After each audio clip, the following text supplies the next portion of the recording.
it's not Liz Frank. No surgery required.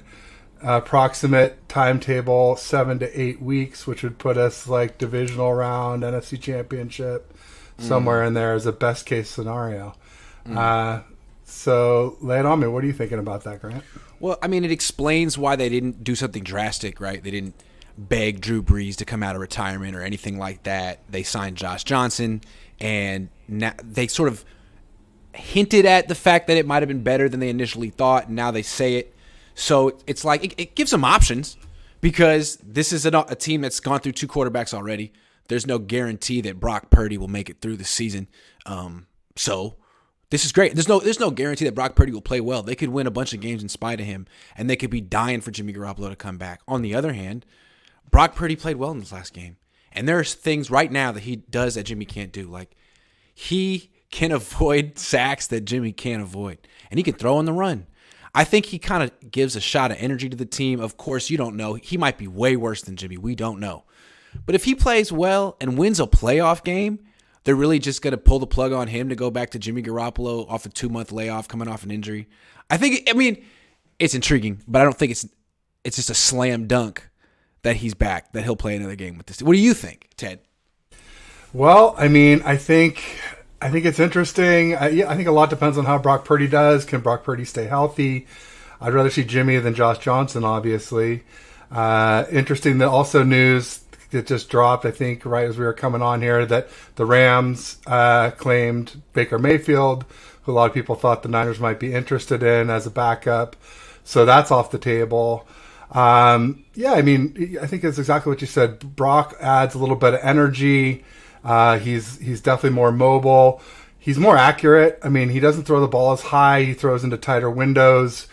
I just uploaded a short of my live game cast, and it's like, hey, great, touchdown to Juice in the flat. I started to feel better clapping, and then I said, oh, kind of interesting. We don't have trouble scoring the red zone anymore. And right. So, right. There was a clear contrast right there. Sorry. Yeah. No, anytime. So that right as it happened, I was like, wow, that's, because I was worried about Brock, but, even when I was still worried, I was kind of saying, well, he is more mobile, and he has shown some flashes, and, maybe he will do okay. And so I was really pleased with his performance, and, I definitely want to have as many healthy bodies as possible with the way our O-line gives up pressures, especially our blessed right tackle, Mike McGlinchey. But can I ask you a question, though? My second takeaway from this is, okay, so they're going to rush Jimmy Garoppolo back, but not Trey Lance. I know Trey Lance's injury was different, and he had surgery, but that was week 2, and I've seen him since then. We've seen him since then. He's been working out. He's been running, jogging, throwing. So you can't bring him back. You got to... But Jimmy can come back as soon as possible. Why? It does seem like if Nick Bosa broke his foot, the Niners would be bending over backwards to bring him back as soon as possible, whether that's the NFC Championship game or whatever. But it kind of feels like the Niners are like, you know what? Let's just shut it down with Trey and start the project again next year. Is that kind of the feeling you're getting?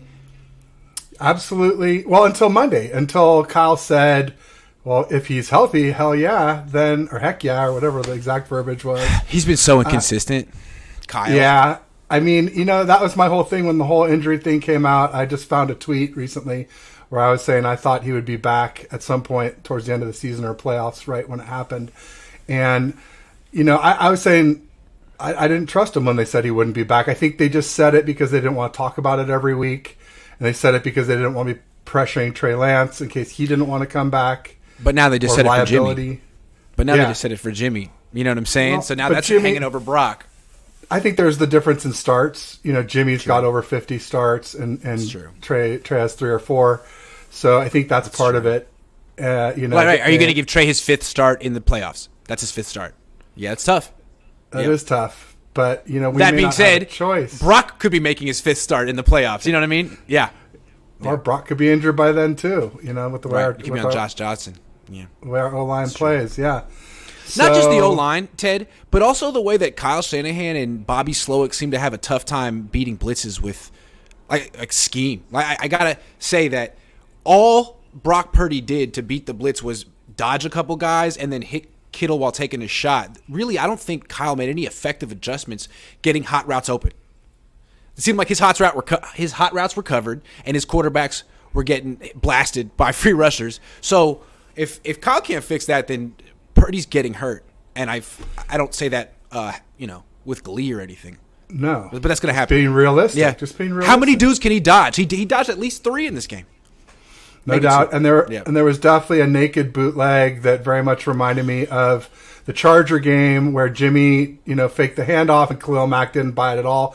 It was a 10-yard loss. However, Brock managed to evade the rush, roll out, and throw that nice little sidearm. I think it's in my banner on my Twitter page right now. That's the difference between him and Jimmy. And frankly, why I feel like the Niners shouldn't be dying to go back to Jimmy. Give Brock a chance. Yeah, let's see how he does. I'm open to it. Would you say sure. More accurate, more athletic? I mean, let's give him a chance here. Yeah. Yeah. And unlike Trey, maybe not quite as big of an arm.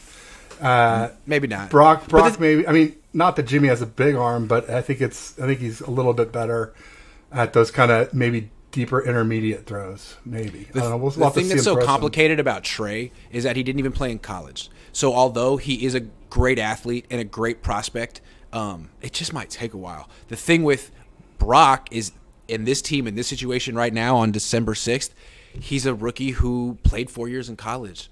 I mean, just his experience is so important right now. It seems like the Niners are just dying for a Trent Dilfer-esque quarterback to be a vet and just, you know what I mean? And maybe he can do that. Of course, Trey one day could be so much more, but maybe he's not ready to be Trent Dilfer right now, coming off a long layoff. I don't know. Maybe that's what the Niners are thinking.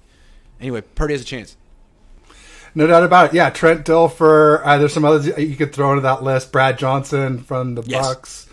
And I would also throw in maybe even Nick Foles had a kind of a super team all around him.